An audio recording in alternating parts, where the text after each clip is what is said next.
উদ্দেশ্যে মূল্যবান বক্তব্য রাখবেন।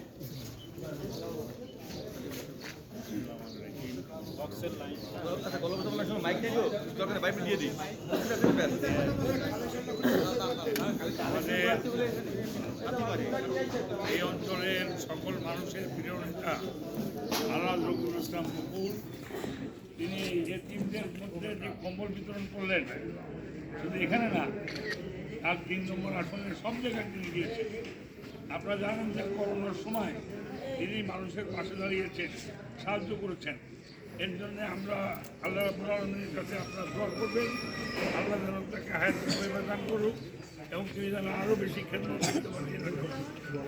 আমাদের সকল নেতৃত্ব এখানে বসে আছেন, এই সকল নেতৃত্বের পক্ষ থেকে আমরা আপনাদেরকে বলতে চাই, বিএনপি আপনাদের পাশে ছিল, আছে, ভবিষ্যতে থাকবে ইনশাআল্লাহ।